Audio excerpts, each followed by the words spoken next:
할렐루야. 3월 1일 토요일 새벽 기도를 시작하겠습니다. 사도신경으로 우리의 신앙을 고백합니다. 나는 전능하신 아버지 하나님 천지의 창조주를 믿습니다. 나는 그의 유일하신 아들 우리 주 예수 그리스도를 믿습니다. 그는 성령으로 잉태되어 동정녀 마리아에게서 나시고 본디오 빌라도에게 고난을 받아 십자가에 못 박혀 죽으시고 장사된 지 사흘 만에 죽은 자 가운데서 다시 살아나셨으며 하늘에 오르시어 전능하신 아버지 하나님 우편에 앉아 계시다가 거기로부터 살아있는 자와 죽은 자를 심판하러 오십니다. 나는 성령을 믿으며 거룩한 공교회와 성도의 교제와 죄를 용서받는 것과 몸의 부활과 영생을 믿습니다. 아멘. 찬송가 135장 찬양하시겠습니다. 찬송가 135장입니다.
우리에게 주신 하나님 말씀은 신약성경 요한복음 17장 1절부터 5절까지 말씀입니다. 요한복음 17장 1절부터 5절까지 말씀입니다.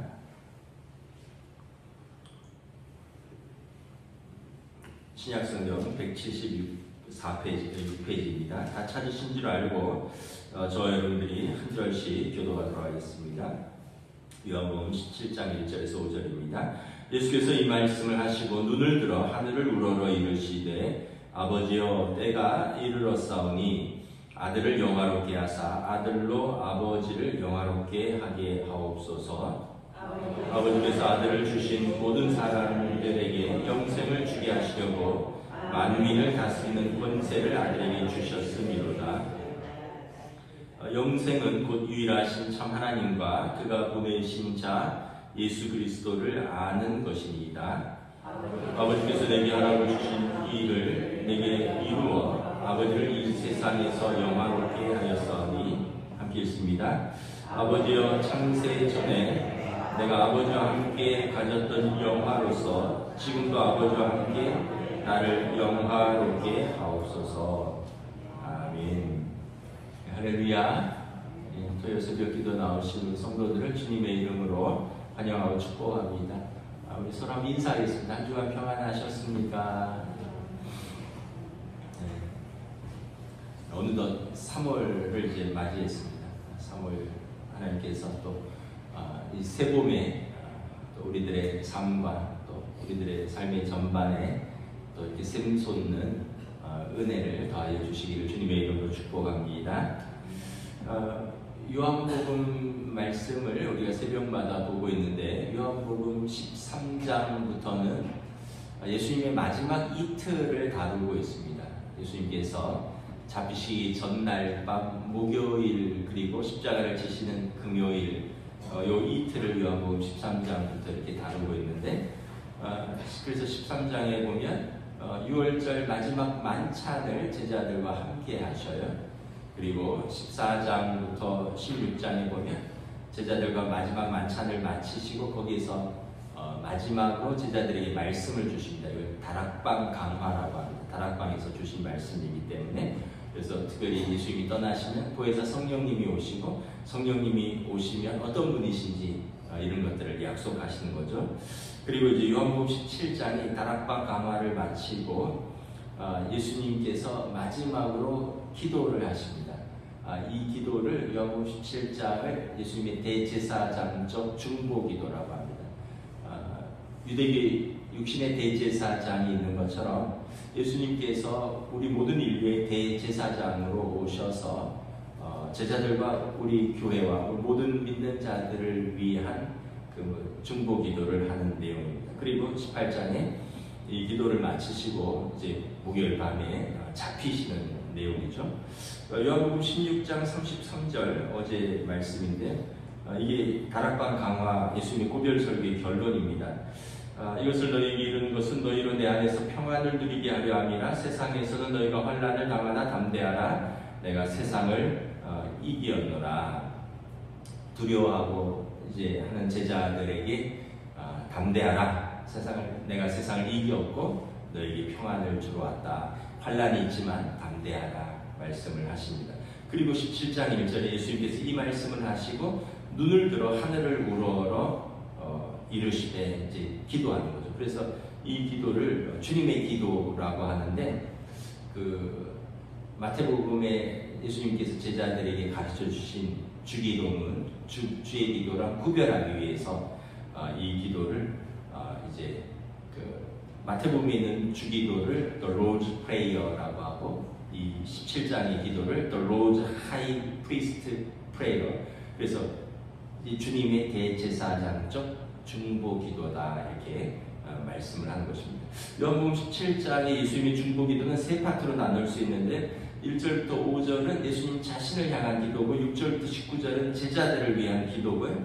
그리고 20절부터 26절은 온 교회를 향한 중보의 기도입니다.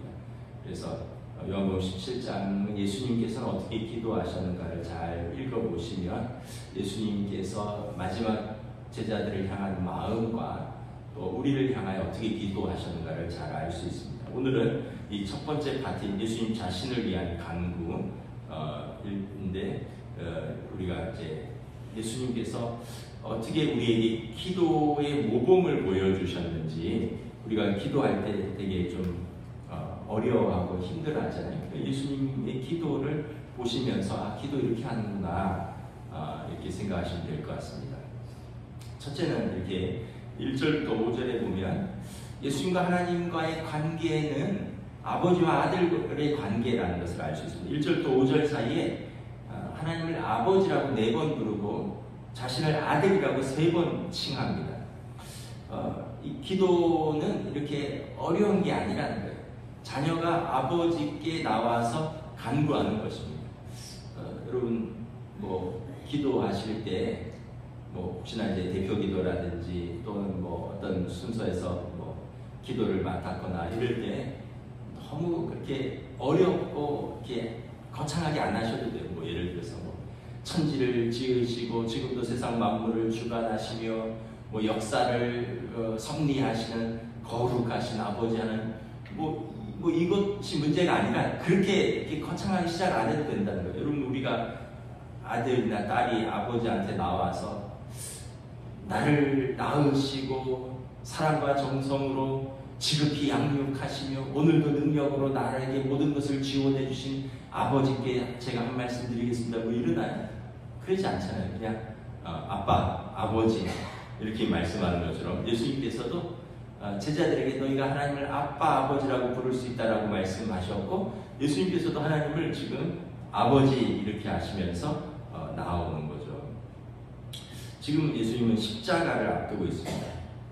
1절에 보면 때가 이르렀사오니 이때는 이제 십자가를 지시는 때죠. 요한복음 16장에 보면 예수님께서 때가 되면 너희가 다 흩어질 것이다. 나만 홀로 남겨둘 것이다. 그러나 16장 32절에 보면 너희가 다 흩어지고 나만 혼자 있는 것 같지만 내가 혼자 있는 것이 아니라 아버지께서 나와 함께 계심이라. 그래서 예수님께서는 이 십자가를 앞두고 물론 인간의 인성을 가진 예수님은 두렵지만 그러나 아버지께서 나와 함께 하시다라는 담대함으로 기도하는 것입니다. 담대함으로 이제 요청하는 것입니다. 여러분 힘들고 어려울 때 누구에게 도움을 요청하시겠어요? 육신의 아버지가 계시면 육신의 아버지에게 도움을 요청하시고 육신의 아버지가 돌아가시고 안 계실 수도 있잖아요. 연세 드시면. 그러면 우리에게 있으신 하나님 아버지께 요청하시고 도움을 요청하는 겁니다. 맨날 그 수준이 고만고만한 사람들끼리 모여서 그 문제를 해결하려고 애쓰는데 그래서 별로 큰 어떤 해결 방안이 나오지 않을 때가 있어요. 제가 아이들 어렸을 때부터 지금까지 계속해서 하는 얘기입니다. 너희들 문제가 있으면 아빠한테 제일 먼저 알려야 된다. 학교에서 문제가 있으면 바로 아빠한테 알려야 된다. 어떤 사회에서 문제가 생기면 바로 아빠한테 알려야 된다. 그래서 학교에서 문제가 생기면 아빠가 가서 선생님을 만나서 어떻게 해결해야 되는지 알아보고 사회에서 문제가 생기면 혹시 경찰서에 갈 일이라면 아빠가 가서 도와줘야 되고 혹시 변호사를 사야 된다면 아빠가 앞장서야 되고 이게 돈 문제라면 너네가 친구들이나 다른 엉뚱한 데서 빌리지 말고 아빠한테 빌려야 된다. 그래서 제가 모든 문제를 아빠가 알고 있어야지 너희들의 삶이 어려운 순간에서 이렇게 풀릴 수가 있다. 너네 스스로 해결하려고 하다 일을 크게 만들고 나중에 감당하지 못할 수가 있다. 제가 아이들 어렸을 때부터 요즘은 아이들이 커서 안 하는데 혹시나 애들이 이제 중고등학교 그때 제가 계속 했던 말이에요. 그래서 아이들한테 무슨 문제가 생기면 아빠를 통해서 해결해라 라는 것을 이렇게 계속 주입을 시켜줬어요. 스스로 해결하려고 하다가 일을 크게 키우지 말아라. 여러분 기도도 그런 거예요. 우리가 스스로 해결하려고 하면 아까도 말씀드렸다시피 우리가 능력이 부족하고 또 고만고만한 사람들이 모여서 고만고만한 의논을 하는데 무슨 특별한 답이 나오겠습니까? 그래서 기도를 어렵게 생각하지 말고 우리의 문제를 가지고 하나님 아버지께 나아가는 겁니다. 하나님 아빠 아버지, 그러면서 우리의 연약함, 또 우리의 고민, 우리의 어려움들을 풀어놓고 하나님께서 간섭해 주시고 개입해 주시고 또 해결해 주시기를 구하는 거죠. 이게 이제 기도의 시작입니다. 로마서 8장의 사도 바울의 고백입니다. 만일 하나님이 우리를 위하시면 누가 우리를 대적하리요? 자기 아들을 아끼지 아니하시고 우리 모든 사람을 위하여 내주신 이가 어찌 그 아들과 함께 모든 것을 우리에게 주시지 않겠느냐? 이 모든 일에 우리를 사랑하시는 이로 말미암아 우리가 넉넉히 이기느니라. 아들을 우리를 위해서 내어주신 분이 우리에게 무엇을 아끼겠느냐? 그러므로 우리의 모든 연약함과 허물과 우리의 모든 소원과 간구를 가지고 때를 따라 궁휼하심을 따라 돕는 은혜를 얻기 위하여 담대히 예수님의 이름으로 하나님 아버지 앞에 나아가시기를 우리 주님의 이름으로 축복합니다. 여러분, 이게 성도의 권세이고 이게 자녀의 권세입니다. 너희가 땅에서 매면 하늘에서도 매일 것이고 너희가 땅에서 풀면 하늘에서도 풀리리라. 예수님께서 제자들에게 약속하신 예수님의 이름으로 하는 기도의 권세입니다. 이게 여러분 자녀가 하나님 아버지께 말씀드리는 기도의 특권인 것이죠. 예수님께서 이제 기도를 보여주시면서 먼저 아버지라고 불렀다면, 그럼 성부께서 아들에게 주시는 것은 무엇입니까? 성부께서 아들에게 주시는 것은 1절부터 우리 2절, 우리 1, 2절 다시 한번 공독하겠습니다. 예수께서 이 말씀을 하시고 눈을 들어 하늘을 우러러 이르시되 아버지여 때가 이르렀사오니 아들을 영화롭게 하사 아들로 아버지를 영화롭게 하게 하옵소서. 아버지께서 아들에게 주신 모든 사람에게 영생을 주게 하시려고 만민을 다스리는 권세를 아들에게 주셨음이로다. 아버지께서 아들을 위해서 주신 것은 보면 아버지가 아들을 영화롭게 하신다는 것입니다. 그러면 어느 아버지가 아들을 수치스럽고 버리시겠습니까? 하나님께서 예수님 십자가에 달리시지만 버려두지 않으시고 예수님을 부활 승천으로 그를 영화롭게 하셨습니다. 빌립보서 2장에 보면 그러므로 모든 이름을 그 이름 앞에 무릎 꿇게 하셨다. 예수님의 십자가는 우리를 위하신 하나님 앞에서의 순종과 속량 희생의 제물이라면 예수님의 부활과 승천은 예수님께서 아들을 영화롭게 하시는 하나님의 방법입니다. 그래서 하나님은 아들을 영화롭게 하신다는 것입니다. 부활을 약속하신 것입니다. 두 번째, 아버지께서 아들에게 주신 것은 권세를 주셨다는 거예요. 무슨 권세냐면 먼저는 2절 하반절에 보면 만민을 다스리는 권세를 주셨습니다. 그래서 예수님께서 다시 오실 때 세상을 다스리는 권세를 가지고 오실 것입니다. 이 구약의 메시아 사상에 보면 인자가 오실 때 아버지로부터 나라와 권세와 영광을 가지고 오셔서 온 세상으로부터 믿는 자들을 모아서 높이시고 그들을 높이시고 그리고 악한 자들을 심판하는 권세를, 그래서 그날에는 요한계시록에 보면 이제 죄와 사망의 권세, 모든 악한 것들, 사단을 무적행에 다스리는 권세를 가지셨다. 예수님께서 세상을 심판할 권세를 아버지가 아들에게 주셨다는 것입니다. 두 번째는 그래서 그 아들을 믿는 자들에게 영생을 주시는 권세를 주셨습니다. 심판을 하는 권세를 주셨다는 것은 재판장의 권세라는 거예요. 재판장이 심판하는 대로 그 판결이 이루어지는 거예요. 그래서 아들에게 이 권세를 주셨기 때문에 아들을 믿는 자들은 영생, 아들을 믿지 않는 자들에게는 영벌이라는 권세를 예수님이 가지셨다는 거예요. 그래서 2절에 보면 아버지께서 아들에게 주신 모든 사람에게 영생을 주게 하시려고 권세를 주셨습니다. 여러분, 영생이란 그냥 오래 사는 게 아니에요. 영원한 생명이죠. 오래 사는 건 장수고요. 또 삶의 질이 좋게 오래 살아야죠. 오래 사는데 맨날 이렇게 근심과 염려에 찌들어 살고 맨날 가난에 시달리고 병마에 시달리고 이런 것이 아니라 이런 것은 이제 그걸 이제 웰빙이라고 하잖아요. 이걸 극복하고 좀 더 삶의 질을 좋게 사는 것. 근데 영생은 이제 그걸 넘어선 거죠. 하나님 나라에서 영원한 생명을 누리는 것입니다. 영생은 예수님을 그리스도로 영접한 자에게 주시는 하나님의 영원한 선물이에요. 심판의 권세를 가지신 아들이 그 아들을 믿는 자에게 주시는 선물입니다. 요한복음 3장 17절 18절에 하나님이 그 아들을 세상에 보내신 것은 세상을 심판하려 하심이 아니요 그로 말미암아 세상이 구원을 받게 하려 하심이라. 그를 믿는 자는 심판을 받지 아니하는 것이요 믿지 아니하는 자는 하나님의 독생자의 이름을 믿지 아니함으로 벌써 심판을 받은 것이니라. 그래서 예수님을 믿으면 아들을 믿는 자들에게 아버지가 아들에게 영생을 주는 권세를 주셨다는 거예요.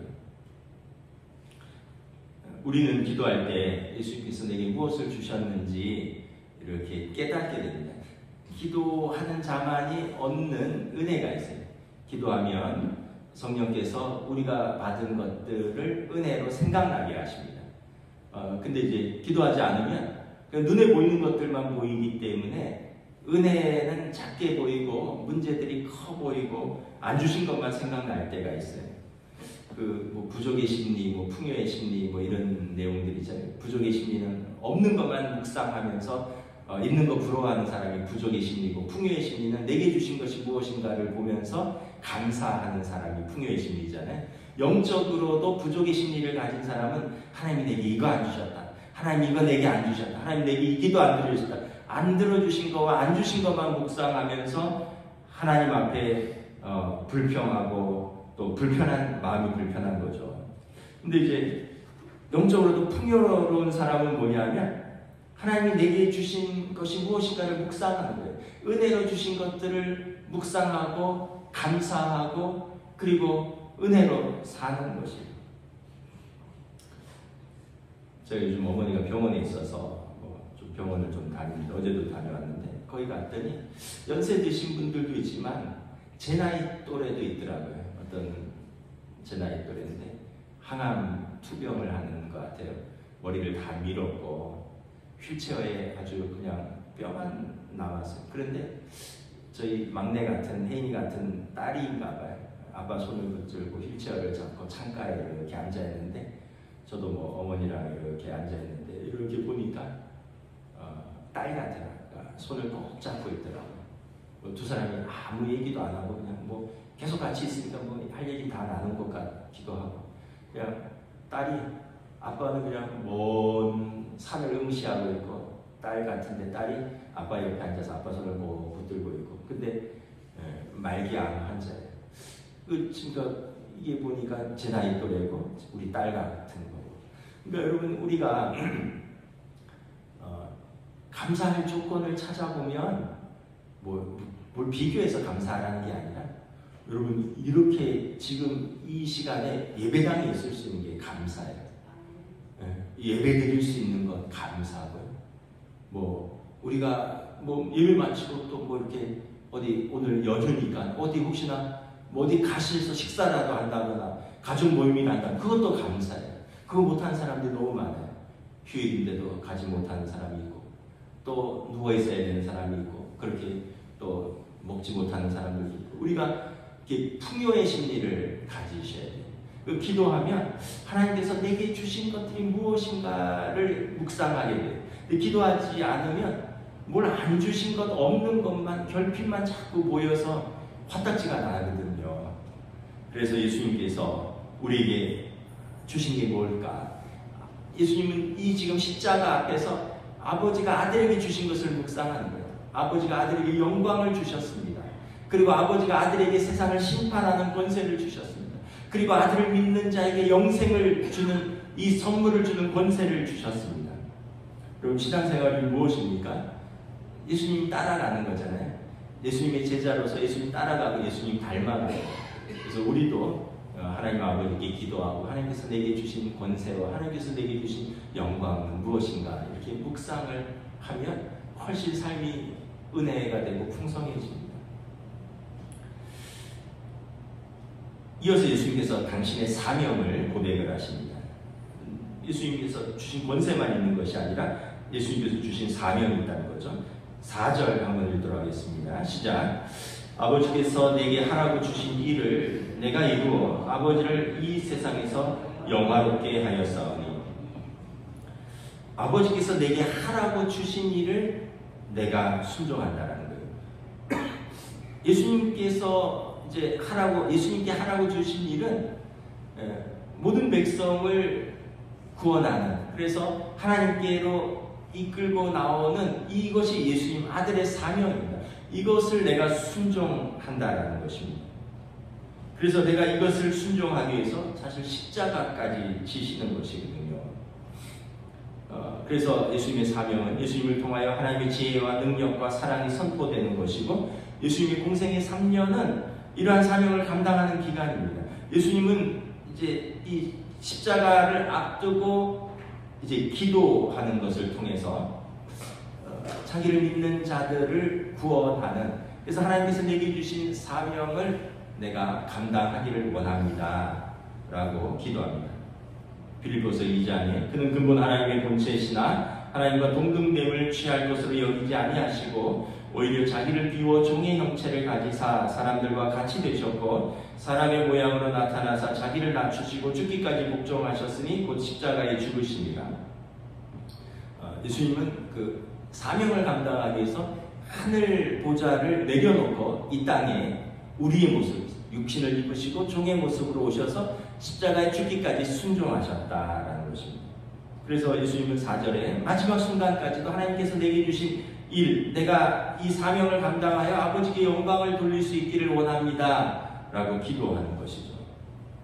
그래서 기도는 뭐 우리의 어려움과 또 문제를 간구하는 것도 있지만 내게 주신 사명을 잘 감당할 수 있도록 하나님 힘과 능력을 주십시오라고 또 기도하시기 바랍니다. 우리 각자가 받은 사명들이 있잖아요.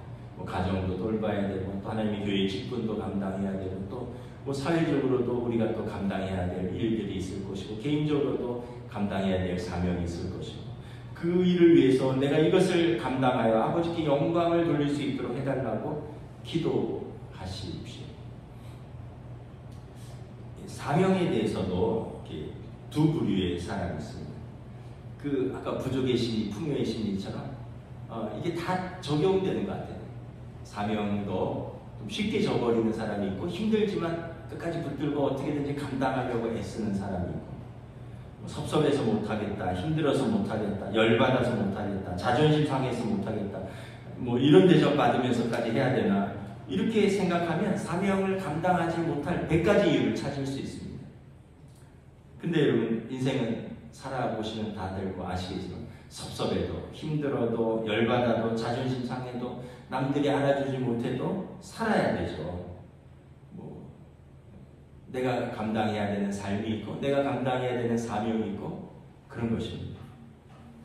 그럼에도 모든 어려움에도 불구하고 사명을 붙들고 가족 앞에서 감당해야 될 사명이 있고 교회에서 또 하나님의 교회 앞에서 감당해야 될 사명이 있고 무엇보다 내 인생 앞에서 내가 하나님 앞에 설 때 내가 받은 달란트로 무엇을 감당했는가 잘하였도다 착하고 충성된 종아 주님 앞에 설 날을 생각하면서 또 우리가 또 각자가 사명을 가지고 살아야 되는 것이죠. 예수님의 기도를 보면 예수님은 십자가에 죽기까지 이 사명을 감당하게 되고 겟세마네 동산에서 기도 보면 너무 힘들으셔서 예수님이 이 잔을 피할 수 있다면 내게서 치워주십시오. 그러나 아버지의 뜻이라면 내가 감당할 수 있기를 원합니다. 인간적으로는 그 사명을 감당하기 피하고 싶은 사명이지만 그러나 그것이 아버지의 뜻이라면 내가 감당하기를 원합니다. 우리도 사명을 감당할 때 사명이라는 것은 뭐 이제 뭐 일사자의 명령명자기도 하지만 또 어떤 분은 죽을 사자를 쓰더라고요. 죽기까지 감당해야 되는 일이라는 거예요. 명령이라는 거예요. 그래서 우리가 기도할 때 사명을 감당할 수 있습니다.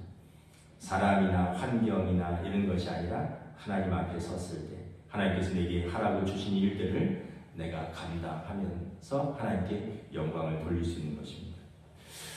마지막으로 예수님께서 자기를 위한 간구는 성자를 통하여 세상에 선포된 진리를 기뻐하며 하나님께 영광을 돌립니다. 성자를 통해서 세상에 선포된 진리는 영생이죠. 아들을 통하여 유일하신 참 하나님을 알고 하나님이 약속하신 영생을 누리는 것이 예수님을 통하여 세상에 선포되는 진리입니다. 그래서 이 진리를 믿고 세상이 하나님께로 돌아와서 하나님께 영광을 돌리시기를 위해서 기도하는 것입니다. 우리 5절 함께 읽도록 하겠습니다. 시작. 아버지여 창세 전에 내가 아버지와 함께 가졌던 영화로서 지금도 아버지와 함께 나를 영화롭게 하옵소서.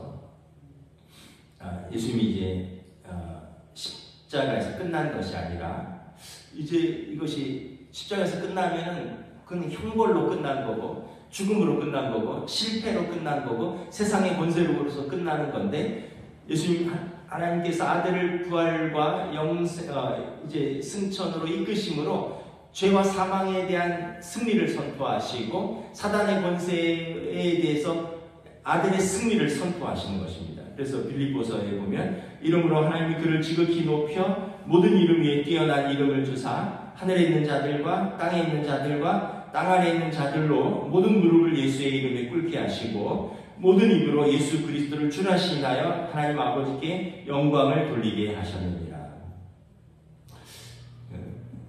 이제 예수님의 대제사장 중보기도가 세 파트라고 했죠. 1절부터 5절은 예수님 자신을 향한 중보의 기도, 6절부터 18절은 이제 제자들을 향한, 남겨진 제자들을 향한 중보의 기도, 20절부터 마지막은 이제 교회를 향한, 온 교회를 향한 중보의 기도.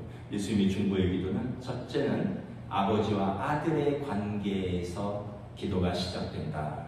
그리고 예수님의 기도는 끝까지 하나님의 영광을 위해서, 그리고 하나님께서 아들에게 주신 권세를, 그 사명을 감당하기 위해서 사용할 수 있도록, 영광을 돌리기 위해서 사명할 수 있도록 기도하시고, 그리고 무엇보다 이 기도는 처음부터 끝까지 하나님의 영광을 위한 기도였다.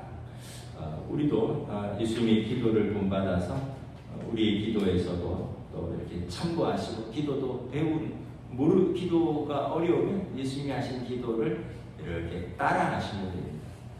그리고 주님이 가르쳐 주신 주기도문, 또 우리 믿음의 선배들의 또 이렇게 주일의 기도문이나 또 부모님들이 기도하신 것들을 잘 참고하셔서 기도가 이런 것이구나, 하나님과 자녀의 대화구나, 그리고 진실하고 또 어려움과 이런 것도 있지만 또 사명을 감당하며 모든 것은 우리를 통하여 하나님께 영광 돌리시고 하나님께서 우리를 사랑하시고 돌보시고 간섭하시는 아버지시라는 것을 깨닫는 것이 기도인 것입니다.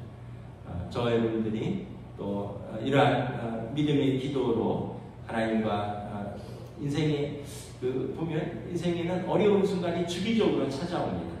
이때 이기는 힘은 기도에서 오는 것입니다. 그리고 그 어려울 때 주님 손을 놓지 말고 꼭 붙들고 승리하시는 저와 여러분 되시기를 우리 주님의 이름으로 축복합니다. 기도하겠습니다. 하나님 은혜를 감사합니다. 오늘 또 예수님의 대제사장 중보 기도를 통하여 예수님께서 이제 십자가를 앞두시고 당신을 향하신 기도, 그리고 남겨진 제자들을 향하신 기도, 그리고 앞으로 모든 교회들을 향한 기도로서 대제사장적 중보 기도를 하십니다. 특별히 오늘 기도의 앞부분에 기도가 무엇인가, 하나님 아버지 앞에 아들로서 나아가서 간구하는 것이 기도라는 것을, 그리고 아버지께 영광을 돌리고 아들에게 주신 권세를 사용하여 하나님께서 주신 그 사명, 세상에 아버지께로 돌아오게 하는 그 사명을 감당하고, 그리고 그 사명을 감당하기 위해서 십자가에 죽기까지 순종하신, 그러나 아들을 버리지 아니하시고 그 순종하신 아들을 부활하시고 또 높이시는 하나님께 영광을 돌리시는 이 아버지를 믿고 아버지의 이름으로 기도하는 것을 보면서 우리의 삶의 자리에서도 우리의 사명을 감당하기 위해서, 또 우리가 어려울 때 아버지 앞에 나아가서 어떻게 기도할 것인가, 그리고 기도는 성도에게 무엇인가, 우리가 다시 한번 붙들고 또 믿음으로 나아갈 수 있기를 위하여 기도합니다. 오늘도 우리가 가운데 계시고 우리 곁에 계셔서 항상 우리와 함께 계시는 성령이 우리를 이끌어 주시고 인도하여 주시옵소서. 감사를 드리오며 우리 주 예수 그리스도 이름으로 기도드리옵나이다. 아멘. 하늘에 계신 우리 아버지, 아버지의 이름을 거룩하게 하시며 아버지의 나라가 오게 하시며 아버지의 뜻이 하늘에서와 같이 땅에서도 이루어지게 하소서. 오늘 우리 일용할 양식을 주시고 우리가 우리에게 잘못한 사람을 용서하여 준 것 같이 우리 죄를 용서하여 주시고 우리를 시험에 빠지지 않게 하시고 악에서 구하소서. 나라와 권능과 영광이 영원히 아버지의 것입니다. 아멘.